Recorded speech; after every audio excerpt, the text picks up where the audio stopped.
no capítulo 1, no verso de número 1. Josué, capítulo 1, verso de número 1. Se você está sem Bíblia, vai aqui, no telão. Josué 1 diz assim: E sucedeu depois da morte de Moisés, servo do Senhor, que o Senhor falou a Josué, filho de Num, servo de Moisés, dizendo: Moisés, meu servo, é morto. Levanta-te, pois, agora, passa este Jordão, tu e todo este povo, a terra que eu dou aos filhos de Israel. Feche os seus olhos. Senhor nosso Deus e Pai, em nome de Jesus, eis aqui a Tua palavra, continua falando conosco, usa-me como um canal de bênção nessa hora, para aqueles que estão aqui presentes, para aqueles que estão online, ó Deus, pois também eles fazem parte deste culto. Te damos graças por tudo, em nome de Jesus. Amém. Glória a Deus. Amém? Amém. Eu quero fazer uma reflexão com vocês hoje, de um momento que todos nós precisamos enfrentar. Todos aqueles que negligenciam este momento, que não gostam dele, que buscam evitá-lo, ou muitas vezes até assumi-lo antes da hora, queimando etapas, podem sofrer sérios danos, sérios prejuízos. Que momento é esse, pastor? O momento em que a vida te chama para protagonizar suas próprias histórias. Nós estamos lendo um texto que fala, ele abre dizendo, depois da morte de Moisés, Deus vai falar com Josué e diz para ele: levanta-te, porque chegou a sua vez, Josué, de viver a sua própria história. Até no presente momento, você seguia os passos, as instruções de Moisés. Até o presente momento, Moisés era o responsável, era ele que estava à frente. Mas agora Moisés, meu servo, é o que diz Deus a Josué, ele está morto, ele morreu. E agora está na hora de você assumir a frente, a responsabilidade. O que a vida está fazendo é chamando Josué, ou dizendo para ele que chegou a hora dele ir para a linha de frente. E é aquele momento que você não tem mais o papai e a mamãe. É aquele momento que a vida te chama para viver as suas responsabilidades. A responsabilidade para escolher seus amigos, para escolher a sua profissão, a responsabilidade de você escolher um cônjuge. Chega um momento que a vida começa a te convocar para assumir a responsabilidade de decisões cruciais para seu futuro. É isso que está acontecendo com Josué agora. O tempo dele viver na sombra, no tempo de todas as responsabilidades, de tudo que precisa ser feito, estava na cabeça, na mente, na orientação de Moisés, ele acabou. Deus diz: agora sou eu e você, Josué. Chegou a hora de você assumir a sua responsabilidade. Algumas pessoas têm sérios problemas com este momento. Algumas delas tentam a tomar essas decisões em ambientes emocionais desequilibrados, com muita infantilidade ainda, governando suas emoções, negligenciando as instruções do Moisés, que pode ser representado por alguém mais experiente, talvez seu pai, talvez um amigo mais experiente, talvez um irmão mais velho.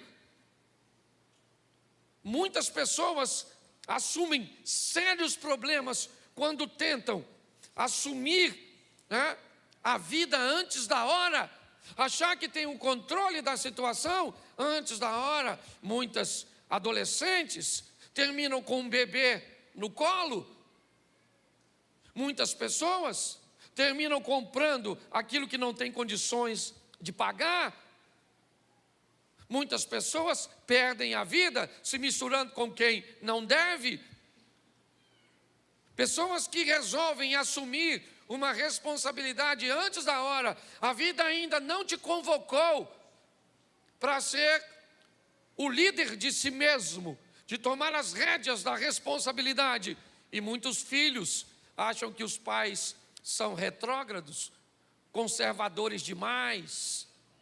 Muitas pessoas negligenciam esses conselhos, que ainda é muito cedo para casar, em meio a uma paixão, onde a pessoa cuja qual ela está apaixonada, poucas coisas tem a oferecer para o futuro, mas acha que são os pais que estão atrapalhando, criando um ambiente de percalço, e que na verdade a vida está usando é um Moisés, para te dar direção enquanto você não tem. Outras pessoas vão para outra extremidade, e começam agora a não gostar de obter as responsabilidades. É aquele camarada que se casa e ainda quer, ou deixa a mãe comandar a vida dele. É aquele indivíduo que quer, né, quando eu digo indivíduo, homem e mulher, que quer muitas vezes assumir uma família, mas ainda quer continuar, mesmo depois de casado, debaixo da proteção, do dinheiro, do controle. Eu costumo dizer que a pessoa mais perigosa para um casamento não é um amante, é uma sogra. Você está rindo, mas é sério, eu escuto o tempo inteiro isso. Então eu quero te dar uma direção hoje. Por quê? Porque em algum momento a vida vai te chamar. Ela pode, né? Ou ela vai te chamar no momento certo. Você pode ter certeza. Mas você pode começar a ouvir essa voz antes da hora, de uma forma precoce, e quebrar a cara, porque negligenciou, porque ainda era o tempo do Moisés, da experiência, está te aconselhando, está te direcionando. Ou você pode perder o time e acabar não querendo sair, virando um solteirão, uma solteirona, alguém sem responsabilidade, sempre dizendo que os outros são culpados do seu fracasso, está todo mundo contra você, há um complô no inferno contra você. Quando a vida chama Moisés para isso, Josué para isso, algumas instruções vão ser dadas a ele. Por quê? Porque inevitavelmente, quando a vida te chama a assumir a responsabilidade, quem é que resolvia tudo? Moisés. O mar tem que abrir, Moisés. Não tem água, Moisés. Os inimigos estão aí à frente, Moisés. O povo está adorando, Moisés. Quem é que vai subir o monte? Moisés. É sempre Moisés. Mas agora não. Quando você assume a responsabilidade da sua vida, primeira coisa que você vai ter que aprender a lidar é com a insegurança. Porque agora você não tem mais ninguém para culpar. Agora é você e você. Vai culpar quem agora? Quem vai ser culpado? Josué vai ter que lidar com isso. Por quê? Porque é altamente inseguro. Dizem que um passarinho, irmãos, quando ele vai fazer o seu primeiro voo, ele sabe muito mais sobre coragem do que sobre voo. Ele nunca voou. O que ele sabe é que ele vai saltar do ninho. Ali ele não tem conhecimento sobre voo. O que ele sabe é sobre coragem. Muitas pessoas são extremamente inseguras para tomar suas decisões. Eu costumo dizer, e sou bem equilibrado para isso: pastor, como é que eu faço para entrar nesse ambiente de uma forma sadia, salutar, com o menor número de erro possível? Como ser mais assertivo, procurando tomar decisões que te causam menos prejuízo por conta própria, e buscando instruções, aconselhamento sobre aquelas que são mais fundamentais. Ninguém chega no mundo aprendendo tudo. É importante você entender que quando a vida for te chamar para escolher alguém para casar, A insegurança vai fazer parte disso. A hora que a vida te chamar para uma responsabilidade profissional, você vai ficar, muitas vezes, permeando 2 ou 3 caminhos ou mais. O que eu quero ser? Como você? Como é que vai ser isso? Então há uma insegurança nesse ambiente que precisa ser vencida. Outra coisa que ele vai ter que lidar é com a comparação. Quem assume as rédeas de sua vida, inevitavelmente, vai ser comparado a um irmão, a um amigo, a um vizinho, a alguém que conseguiu mais êxito do que você mais rápido, que conseguiu alcançar alguns resultados de uma forma mais rápida do que você. Todas as vezes que você for assumir a sua vida, inevitavelmente vão te comparar com alguém. Alguém que é mais magro, alguém que é mais inteligente, alguém que é mais rico, alguém que foi. Isso é inevitável. É a responsabilidade que a vida está exigindo de você, de agora não ser mais um coadjuvante, de ser o principal. Muitas pessoas se perdem nisso. A comparação precisa ser vencida. Você vai pregar como eu? Inevitavelmente vocês me comparam com Elvis, com o Rafael. Quantas pessoas aqui? Você não precisa levantar a mão para não me envergonhar. Olha e diz, pastor, o Rafael prega 200 vezes mais do que o senhor. O Elvis prega muito bem, o Luciano Subirá, o Cílio Malafaia. Esse dia o cara falou que gostava de ouvir 3 pessoas, Tirulipa, Tiririca e eu. Falou para um amigo, falei, nossa, 3 excelentes pregadores, não é verdade? Então a comparação é algo inevitável. Aqui tem gente que é muito melhor do que eu em áreas que eu não sou tão bom. A comparação é uma responsabilidade que você precisa assumir quando a vida te joga para a linha de frente. É assim que funciona e ela precisa ser vencida. Vai ter alguém melhor que você e vai ter alguém pior que você. Eu brinco aqui com o espelho. Espelho, espelho meu. Existe alguém mais inteligente do que eu, mais bonito do que eu? Você já notou que aquela suposta bruxa do espelho, ela é legalzinha? Ela não é ruim, não. Você que está solteiro, pegava. Eu casado não posso. Mas escute só. Mas ela não está preocupada com a sua beleza. A preocupação dela é se tem alguém mais bela que ela. O espelho é dela. Espelho, espelho meu.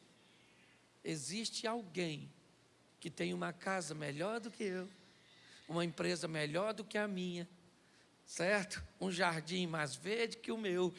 É essa comparação que está matando as pessoas. Você precisa vencer. Isso. Você é você, faz as coisas do seu jeito. A hora que a vida te chamar, pare de ficar se comparando. Terceira coisa que quando a vida te chamar, você vai ter que vencer medo. Lembra o que Deus disse para Josué? Seja forte e corajoso. Você vai ter que vencer o medo. Por quê? Porque na vida nem sempre tudo é tão seguro, nem sempre tudo é tão exato. Muitas coisas cujas quais você vai ter que fazer, inevitavelmente, o desfecho delas ainda não estão totalmente visível diante de você. Então, é comum que você tenha medo. O que eu vou ser na minha vida profissional? Será que esse relacionamento vai dar certo? Ninguém sabe. Tem que entrar nele e ter coragem para sair se o negócio não for bom. Entendeu? Medo. Quando Josué vai assumir a direção da vida dele, inevitavelmente ele vai ter que lidar com insegurança, com comparação. Pensa que o pessoal não falava? Aí, Moisés era muito melhor. Esse Josuézinho aí, Está com nada não. E outra coisa, desconforto. Inevitavelmente, medo, ambiente de comparação e de insegurança vai deixar você numa linha desconfortável. Todas as vezes que a sua mente se depara com um ambiente de desconforto, inevitavelmente você pode, se não tiver força e coragem, estabelecer um ambiente de fuga. Eu nunca resolvo nada. É sempre amanhã, é sempre depois. Vamos resolver isso? Não, depois a gente resolve. Vamos falar sobre esse assunto? Não, depois a gente fala. Vamos comprar isso? Não, depois a gente compra. Sempre há um ambiente de fuga. Por quê? Porque a situação te coloca num desconforto. Josué vive isso. E pior, o que acontece? Ele está sendo chamado a um ambiente que vai exigir dele dedicação extraordinária. Olha só, o que a vida passa a exigir desse moço, que sempre esteve à sombra de Moisés, que sempre esteve debaixo das asas de seus pais, de seus responsáveis, de pessoas que tomavam decisões, é a seguinte, precisa botar não para nós ganharmos tempo. A arca vai à frente e tem que ser 800 côvados, ou melhor, 2.000 côvados de distância entre o povo de Deus. Ninguém pode se aproximar, aproximadamente 800 metros, não pode se aproximar da arca. Por quê? Porque morria. Era um nível de dedicação que a vida está pedindo dele. Santificai-vos hoje, capítulo 3, verso 5, porque amanhã o Senhor fará maravilhas em vosso meio. Capítulo 4, verso 2, vamos colocar 12 pedras. Capítulo 5, verso 2, vamos ter circuncisão e Páscoa. Preste atenção no que é a vida. Esquece o texto aqui e busque entender o que a vida está dizendo para ele e para mim. Quando chegar a hora de você assumir a responsabilidade de sua vida, que pode trazer para você sofrimento, dor ou alegria e prazer, tome cuidado com os detalhes.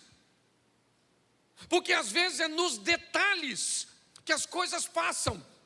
É nos detalhes que nós nos complicamos com aquelas coisas cujas quais achávamos que não tinha problema. Por quê? Porque se algo for explícito, for grande, se houver uma visão de que aquele ambiente vai me gerar prejuízo de imediato, o que eu faço? Eu rejeito. A vida de Josué vai estar por um fio por causa de detalhes, porque é assim que funciona com todos nós. Ele consegue 800 metros de distância, então tá bom, fica os 800 metros. Como é que funciona? É santificação? Santificai-vos hoje. É desse jeito? É circuncisão? É Páscoa? Josué começa a assumir, como eu disse, com comparação, com insegurança, com medo, com desconforto, mas ele é obrigado a gerenciar tudo isso. Ele tem que gerenciar tudo isso. Ele tem que vencer tudo isso. Moisés foi extraordinário. E o que ele ofereceu foi sua experiência. Mas chega agora a sua hora de viver a sua história. Você pode ter aprendido com muitos maridos. Seu tio que foi marido, seu avô que foi marido, seu pai que foi marido. Mas você só vai saber o que é ser um marido quando você tiver a sua esposa. Você pode ter aprendido com o pai de fulano, com o pai, mas você só vai saber o que é pai ou mãe quando você tiver seu filho. Você só vai saber. Você quer ver uma coisa que era muito legal? Era assim: se eu fosse sair com meu filho, por exemplo, para ir ao McDonald's, e chegava lá no McDonald's e falasse para o menino, pede.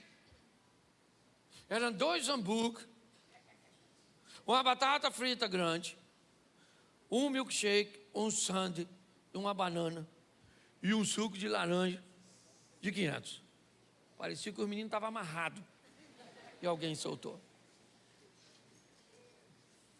Depois de um tempo, eu descobri que eu podia usar um outro método para medir isso. E suponhamos que, na época, esse lanche desse 50 reais. E aí eu pegasse os 50 e desse para eles. Quando eu dava os 50 para eles, eu deixava de ser o responsável. E agora o responsável... Menino, o apetite diminuía tanto. 2 hambúrguer, um só. Batata grande? Não, nem quero batata, não. Refrigerante? Pergunta se tem água. Tudo. Por quê? Porque quando chega a hora de assumir o controle, é ou não é? É assim que funciona.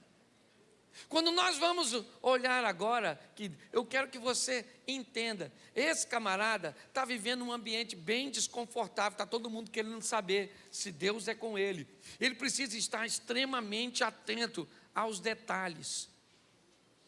E a primeira coisa que vai acontecer com Josué é o seguinte: Deus diz para ele, pega os sacerdotes e eles conduzem a arca. Quando eles tocarem o pé nas águas, as águas vão parar e o povo vai passar. Provavelmente parou aqui e eles tinham que passar, obviamente, 800 metros abaixo, porque não podia se aproximar. Beleza? Tá bom. Quando o povo atravessa, eu imagino o povo falando, comparando. Devia ter aquela turma e falou, caraca, maluco, Josué é 10. O rio parou para a gente passar, sim ou não? Mas devia ter aquela turma falando, ria mole, quero ver mar. Caímos de liderança, porque Moisés abria era mar, maluco. Esse risinho aí, ó, isso não é nada não. O que é isso? Sempre tem alguém que vai achar extraordinário o que tu faz e vai descer a lenha em você. Aprenda uma coisa nessa vida, pessoas vão te amar por quem você é e vão te odiar pelo mesmo motivo. É assim que funciona. Não gostou, morre. Porque não tem alternativa. É desse jeito. Primeira vitória, ela é clara. O rio abriu e quem foi que abriu? Deus. Deus está dizendo para Josué e para todo o povo, tem coisas que é comigo e eu resolvo e pronto. Amém? Oh, chegou do outro lado com moral. Mas agora tem Jericó. E Jericó o modelo muda. Jericó as coisas vão ficar diferentes. Porque agora a lição é outra. Deus diz a Josué, eu derrubo o muro e você mata os inimigos. Agora virou uma parceria. O que Deus está dizendo para esse indivíduo agora é diferente. Ele utiliza o mesmo método que Moisés, note, envia espiões. Assim como Josué, assim como Moisés mandou Josué espiar Canaã, Josué manda, certo? Os homens irem a Jericó, fazerem a leitura do ambiente, trazerem, note que ele está, Moisés está morto, mas seus ensinamentos ainda estão vivos na prática de Moisés, ou na prática de Josué. É importante nós olharmos isso. Bom, eu acredito que você, conhece, no capítulo 6, no verso 20, o muro cai. Cai porque quem derrubou? Quem derrubou? Deus. Mas a vitória é vencida por quê? Porque Josué lidera seus soldados contra Jericó. O que ele está agora é vivendo sua segunda vitória.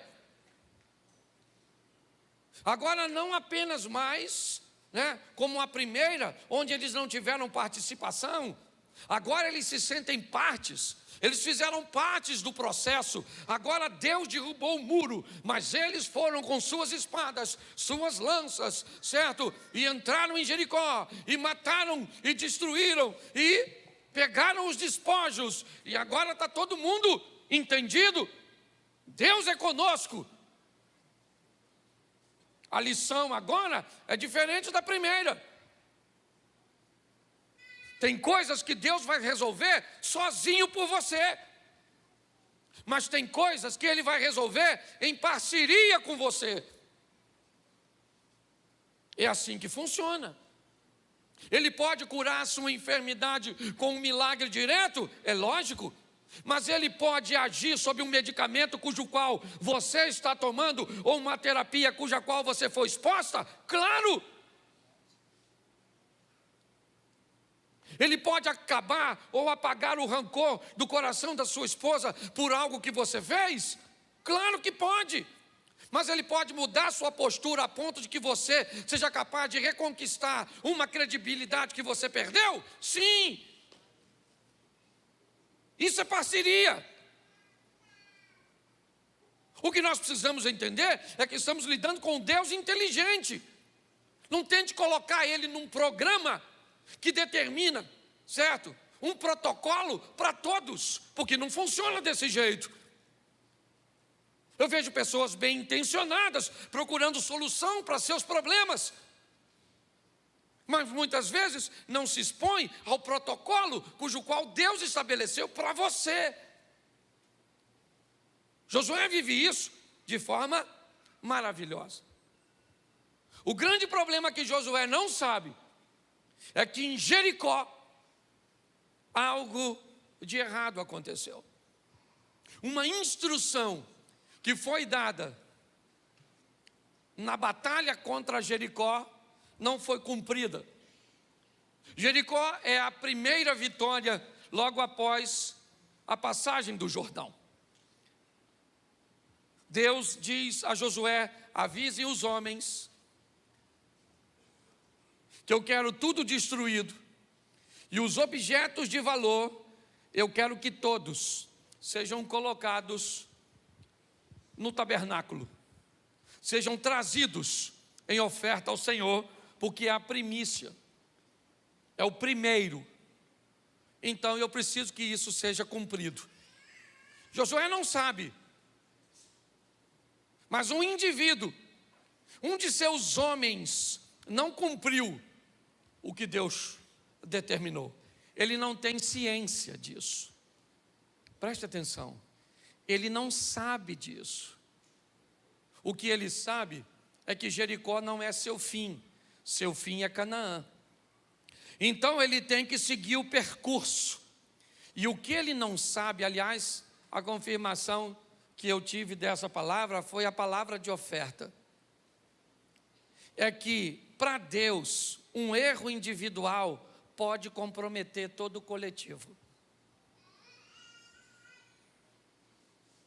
Pastor, isso é Velho Testamento. Não é não, querido.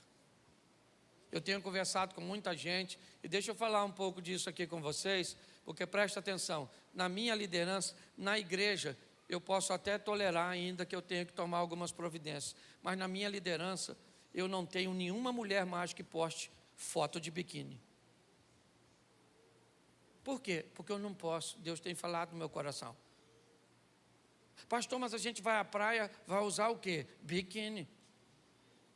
Mas para que tirar foto e colocar? Tem mulher velha concorrendo com as filhas adolescentes. Sangue de Jesus tem poder e tudo cai nas minhas costas. Estão descendo a madeira em mim por causa de vocês. Então, deixa eu falar uma coisa para você. Na minha liderança, a hora que eu ver alguém com comportamento correto, incorreto, ou chegar, eu não vou ter mais meu nome sujo por causa do comportamento dos outros. Uma das regras que a gente começou essa igreja, quem lembra? Aqui não toleramos o nosso pecado, por que toleraríamos o seu? Quer tirar foto peladona, maneirona lá, Dona Eva? Beleza. Você está entendendo? Mas não vão caminhar. Ah, pastor, o que tem a ver? Sabe o que eu tenho aprendido? Que, certo, o individual pode comprometer todo o coletivo. Então não vou mais aceitar. Na igreja eu ainda tenho que tolerar por causa da mudança. Uma hora o Espírito Santo fala. E está assim de gente na igreja que também vai para o inferno. Também não posso querer que todo mundo entre no céu. Aí lá eu acredito até que vai ter que usar um biquininho. Porque a temperatura lá é alta, não é verdade? Aí lá você fica tranquila. Satanás. Tira um selfie e manda. Certo? Para nós ver lá no céu. Ah, vai para o inferno. Perturbar outro. Certo? Então, o que ele não sabe. Não, gente, me desculpa você que está visitando. Pô, pastor, achei que o senhor era engraçado. Pois é, sou. Mas a gente precisa disso. Pô, a igreja não pode. Qual é a diferença da igreja para um mundo secular? Não estou falando que vestimenta é diferença, não. Mas também não abusa. Já falei isso aqui. Esse dia eu vi uma irmã na rua. Minha ovelha. Eu olhei e falei, tosquiaram a irmã. A irmã vinha quase pelada, Eliezer. A roupa que você via a cicatriz da cesárea.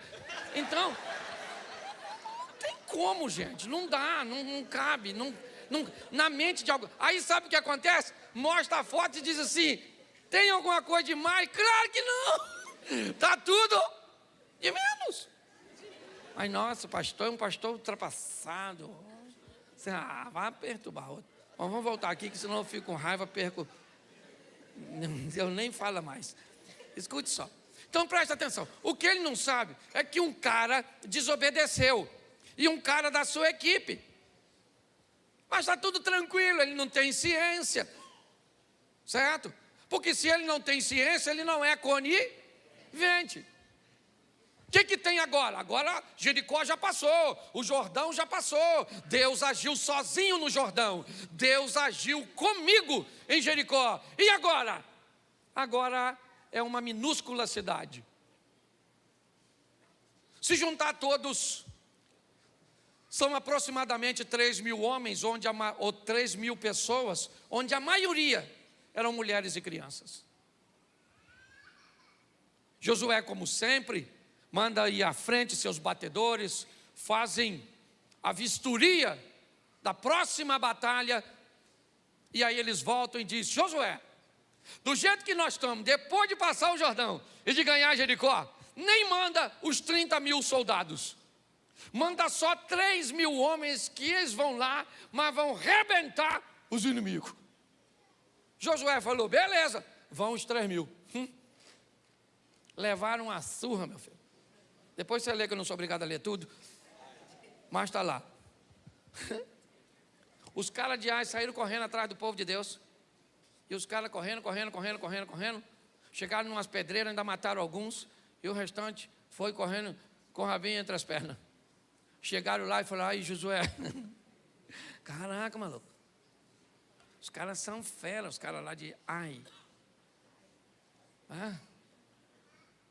Eu acho que o nome deve ser esse, Ai, porque quem vai lá volta falando Ai, misericórdia. Os caras arrebentaram a gente, Josué. Quando Josué escuta que perdeu a batalha para um povo tão pequeno, ele não aguenta. Qual é o medo? Agora é o medo.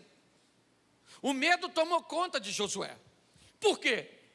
Porque se ao longo da história as vitórias que ele vinha recebendo de Deus fazia com que seus inimigos não o enfrentassem. Por quê? Porque sabia que Deus era com ele. Se a notícia começa a correr agora, que esse povo, que passou pelo Jordão, que atravessou o mar, que venceu os reis, que ultrapassaram tudo isso, agora estão perdendo para uma cidade minúscula, é só uma questão de tempo até virem lutar. Aprenda uma coisa: ninguém quer lutar com quem é forte. Ninguém quer disputar com alguém que sabe de antemão que vai perder. Mas quando você descobrir que a sorte do outro mudou, que as coisas não estão bem, é a hora de você ir lá, comprar o que ele tem, porque agora é mais fácil. Certo? É minar a pessoa no momento em que ela está fragilizada. É isso que Josué tem medo. Porém, ele recebeu uma palavra no primeiro capítulo, dizendo que Deus seria com ele, e que o lugar que ele colocasse a planta do vosso pé seria lhe dado por herança. Então Josué diz: mas espera aí, o que aconteceu? Vão para a presença do Senhor. Vamos fazer o que Moisés fazia. Senhor, o que é que está acontecendo? Capítulo 7, verso 12, coloca na tela para mim. 7, 12.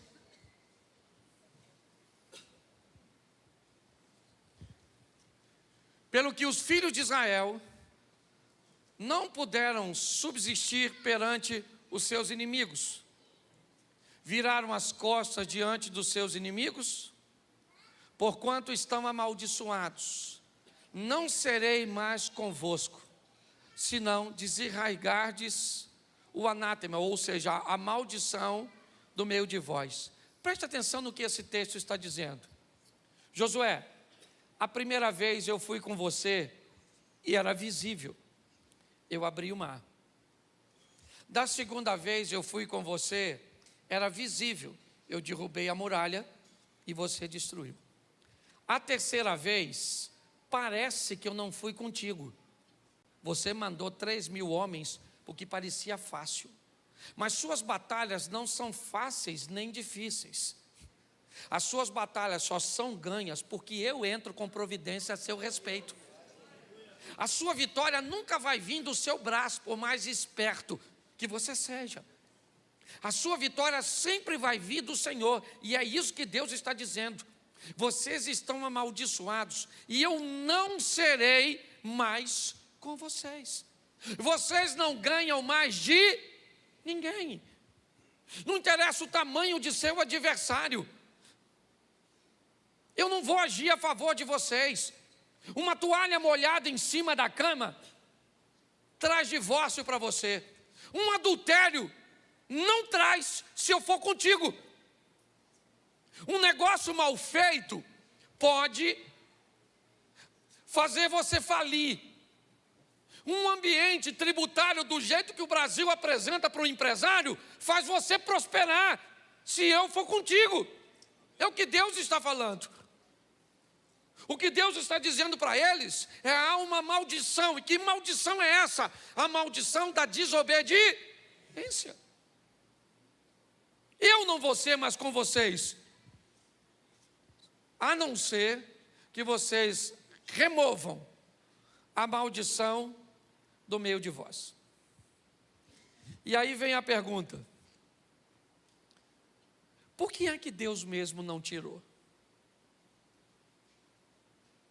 Deus já sabia quem era, já sabia onde estava. Deus já sabia. Deus já sabia de tudo. Não era mais fácil Deus ir lá e matar? Mas presta atenção que a história aqui não é sobre a vida de Deus, é sobre a vida de Josué. É ele que tem que tomar as decisões. Deus diz para ele: ó, seu problema está aqui, ó, nessa postura sua. Seu problema está nessa pessoa, está nesse relacionamento, está nesse hábito, está nessa situação. O que Deus faz é indicar a você, com muita benevolência, com muita bondade e misericórdia, mas não é a obrigação dele remover da sua vida aquilo que você tem que remover, que eu tenho que remover. E Deus disse: eu não vou mostrar, eu só estou dizendo para você que tem maldição, tem coisas que não deveriam estar aí, e você que procure resolver. É obrigação sua descobrir o que está te causando mal. É o que Ezequias fez, certo? Ele olhou e disse: nossos pais caíram à espada, nossas esposas, mulheres, né, filhos foram entregues. E por quê? Porque os nossos pais viraram as costas ao Senhor, fecharam as portas, não apagaram incenso. O que ele está dizendo?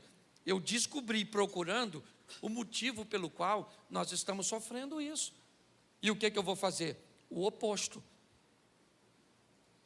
Deus está chamando esse camarada e dizendo para ele: olha, você não ganha mais de ninguém se você não consertar isso. Sabe o que ele faz? Ele chama o povo. Ele pede a Deus: Senhor, eu vou fazer a minha parte. É obviamente que todos vão negar o feito. Ninguém vai assumir a responsabilidade. Então eu preciso que o Senhor entre comigo. Mas fique tranquilo, porque eu vou separar o povo por tribos, vou separar o povo por famílias, e o Senhor nos deu uma direção quando esse indivíduo chegar até aqui, porque eu vou tirar ele do nosso meio, porque eu não vou comprometer todos pela postura de alguns. Você não pode comprometer toda a sua vida por causa de uma pessoa, por causa de um hábito. Está incorreto isso. Josué manda chamar a todos, até que chega em Acã, capítulo 7, verso 21. Põe para mim, porque essa é a descrição talvez mais clara de tudo aquilo que nos prejudica. Ele acaba de localizar um indivíduo, o nome dele é Acã. Eu acho que ele é filho de Zibde, da tribo de Judá, se não me falha a memória. E esse é Acã dizendo, quando Josué diz: o que você fez? E ele descreve o caminho do pecado. Se você gosta de saber e gosta de um dos textos que pode te afastar de cometer erros, esse aqui é um deles, porque define bem: quando eu vi o quê? O que era proibido.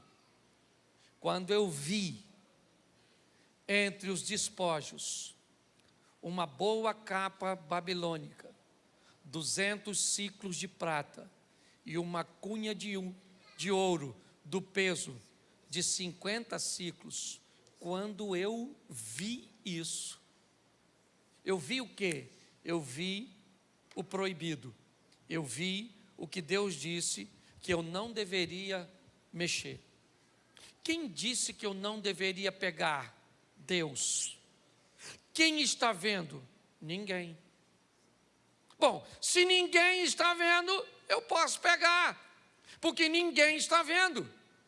O problema é que quem disse para não pegar é aquele que vê todas as coisas. Quando nós olhamos, ele está descrevendo. Isso aqui é a historinha de Eva. Quando ela viu o fruto, ela cobiça o fruto, ela pega o fruto. Está aqui, ó. Cobicei-os e tomei-os. Ao contrário de Eva, ela tem um passo um pouco a mais, porque pegou o fruto da desobediência e comeu. Ele não vai comer a capa babilônica, ele não vai comer o ciclo de prata, ele não vai comer a taça, ele não vai. Mas o processo é o mesmo. O que a Bíblia está dizendo: vi, cobicei, tomei. Lembra quando eu falei sobre vozes aqui umas 3 semanas atrás? Lembra? A voz do pecado, depois que você faz, ela manda você fazer o quê? Se esconder. Vi, cobicei, tomei e escondi. Tudo aquilo que você vai fazer, que você tem que esconder depois que fez, provavelmente vai te gerar problemas. Não estou falando de sua individualidade e privacidade, não é nada disso. Não estou dizendo que você tem que expor toda a sua vida para todo mundo, não é nada disso. Uma coisa é você ter a opção de não contar. Outra coisa é você não poder contar porque você sabe que aquilo que fez é errado. Você tem a opção de ter senha no seu celular? Sim ou não? Claro, isso é uma questão de privacidade, sim ou não? Ainda que eu acho que entre marido e mulher, eles deveriam saber a senha. Mas eu também respeito quem tem a senha. Agora, quando você tem uma senha para esconder, aí é problemático. A grande questão, na verdade, é essa. Quando nós olhamos para esse texto, o que nós descobrimos? Que esse é o caminho. Vi, cobicei, tomei, e agora eu sou obrigado a me esconder. Quando ele narra isso, Josué está diante dele. Me parece que a família de Acã, porque também não é uma coisa tão fácil de se esconder sozinho, certo? Tem mais algumas pessoas que participam, e ele diz: não vai ser fácil, mas eu vou ser obrigado a matar o Acã, a mulher dele, os filhos dele e todos que participaram disso. Vamos tirar para fora da cidade, todo mundo taca pedra neles, todo mundo vai tacar pedra neles. Esquece as pedras, esquece o ambiente que pode parecer altamente grotesco, violento. Entenda que o que está sendo banido aqui é aquilo que pode comprometer o futuro.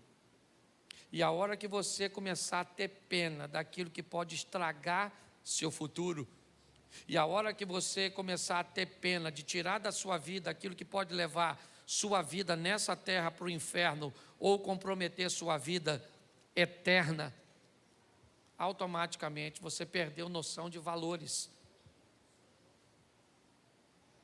Josué agora pega todos os envolvidos, leva para fora, porque presta atenção, se o erro de um compromete o